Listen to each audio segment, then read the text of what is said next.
Hey everybody, what's up? I know it's been a while since I have had any content on this channel. Just had some medical issues I had to deal with, so it kind of put me out of commission for a while. Plus, been really busy at the day job. So, yep. But this is me coming back. Just showing you what I have going in the garden this year. Kind of a kickoff to the 2017 growing season. See, I've got a cilantro plant right there. Got a couple of Italian pepperoncinis. I was trying to grow the Golden Greek this year. However, the seeds I had did not germinate. That happens sometimes. Right here I have a black crim tomato. These are absolutely delicious. And I got a couple flowers open on this. Not sure if that means I'm going to have tomatoes yet. So I'm just going to wait and see. Hopefully they are abundant because these guys are delicious. Over here, a couple of jalapenos, a couple of poblanos. I have flowers open on all of these guys. And I've got a Thai chili over here. These are all the annuums I got from the greenhouse, and I needed to do that because I did not have seeds for that, nor did I really have enough room in my germinating area to start those from seed. And since they're common enough, just figured I would go out and buy plants closer to growing season. So there you go. And next to this hairy little fella here, this guy is a farmer's market jalapeno. It's something I was trying to grow last year, but most of my plants got destroyed. But this year I will be able to grow it. I'm excited about it. It's about a fairly large jalapeno type with very distinct corking. Like, it gets a kind of a rough outer shell. So very cool variety. Psyched about growing those. Over here, we've got two of, this is really kind of where it starts for plants I've started from seed. These are two of Rob Vetter's Jambellas. These are a Jamaican red mushroom crossed with a bell pepper. You can see I've got a few pods on this one right here. This one's yet to produce anything, but that's fine. Still, season's still young. Over here, I have a Piedmont d'Espelette.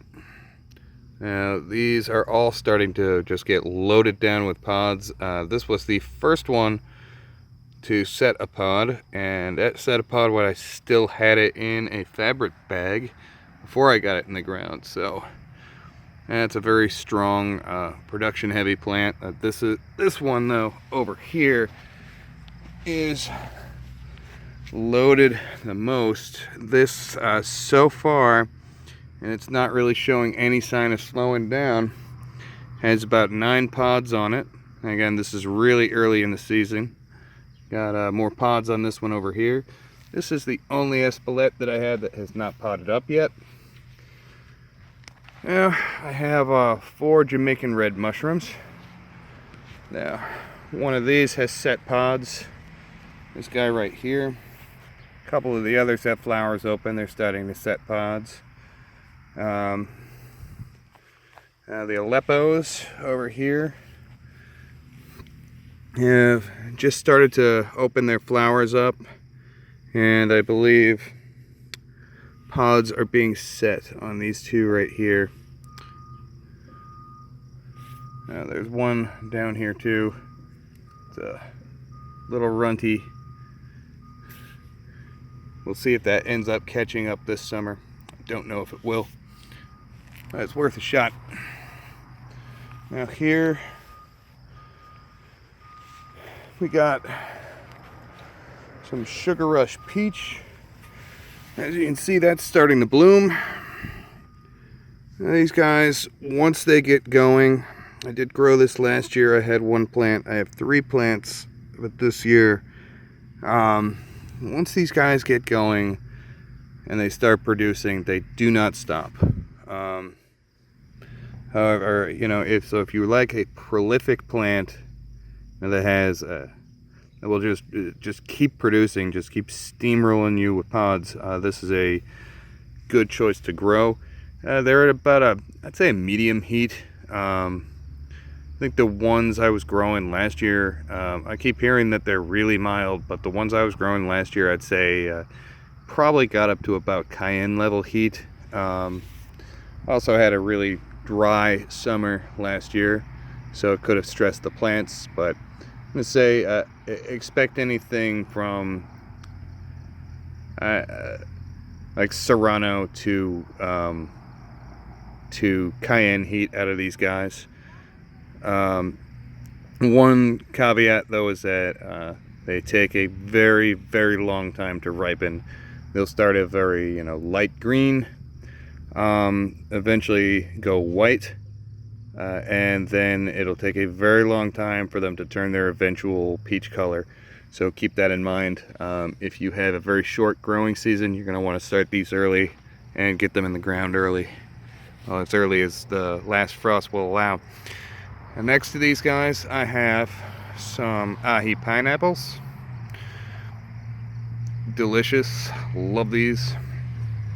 And we're starting in on the Cichinense next too. Now we have some habaneros, a couple habaneros there. A bigger plant is setting pods. Sure, you can see that down here. There's a pod on there. Now, Caribbean Reds, these are, and like the only Cichinense I had to purchase from a greenhouse because like a dummy I didn't save seeds from my Caribbean Red last year. Yellow Scotch. Now this is the other Yellow Scotch bonnet, and this guy is, as far as the Cichinense is concerned, one of the largest plants I have right now. Next to it I have 3 Freeport Orange Scotch bonnets. Now you'll see these guys have seen better days. These are 3 7-pot Primo Reds. They had kind of a fungus gnat problem early on, so I had to top them. But as you can see right now, and I had to top them, spray them down with a bunch of nasty shit. But they're coming back nice now. The 7-pot lavas right over here. Flower buds on those. Now, more flavors of Primo Chocolate, Primo Yeller. Over here, got ourselves a Chocolate Bootless CS. I believe that's trying to set a pod right now. And it can wait, we still got plenty of time. Some Orange Longtail Scorpions. This guy right here is this guy. Carbaruga. Got a bunch of Carbarugas over here. So Butch Tea by Congo Brown. More Carbarugas. 7-pot Pink. And these are all Sherwood's Carboneros. Tons of these guys. I made a mistake. I spilled a seed pack, and rather than waste what I had, I just planted them all. We have a couple Boot Orange Copenhagens here. These are all Red Ghosts. And here I got me a bunch of Douglas. Very happy to have those guys.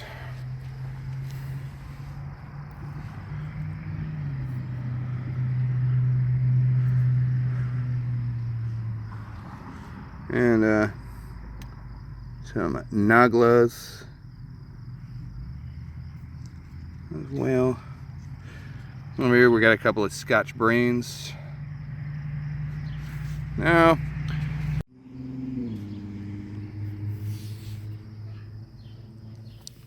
Hey guys, here you see an Australian chocolate brain strain, right? Now, the cutworm decided that it wanted to lop this guy off pretty much at the soil level. Hopefully, it decides it wants to come back before the end of the season. You can already see new growth starting there. So I was very lucky it didn't lop off all of the leaves, because then at that point, that's pretty much all she wrote. Your plant is dead. Next to it, here I have a bunch of Apocalypse Scorpions, or Apocalypse Red, whatever the Italians that decided they want to call it this year. Now, there's right here, there's a Jay's Red and a Jay's Peach. And these guys, see here.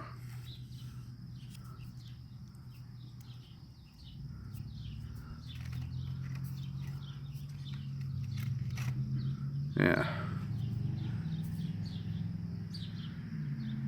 Yeah, these are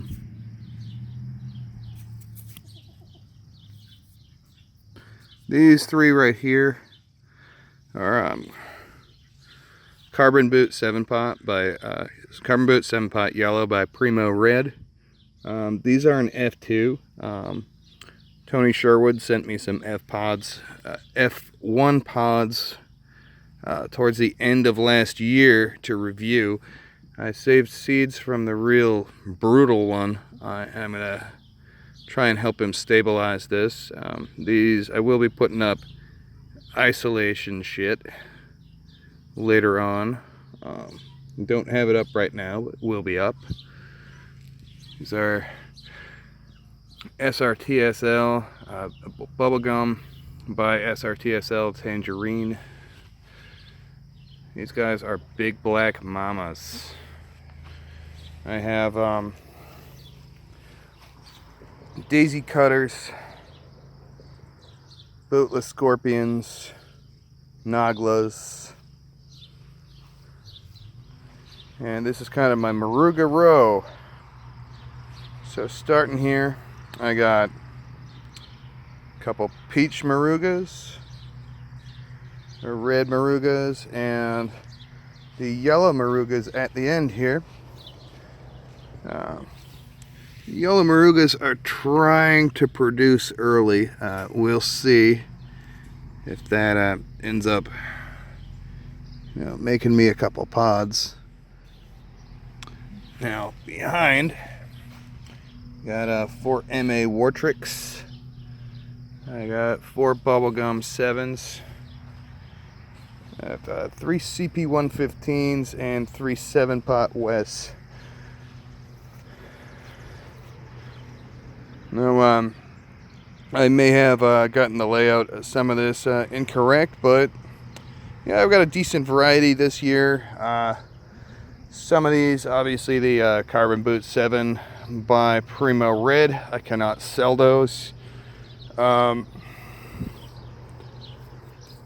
most of these will be up for grabs. I'd like to think I can use that many chilies, but I don't think I can. So see what you guys want. And I'll see y'all later. Bye.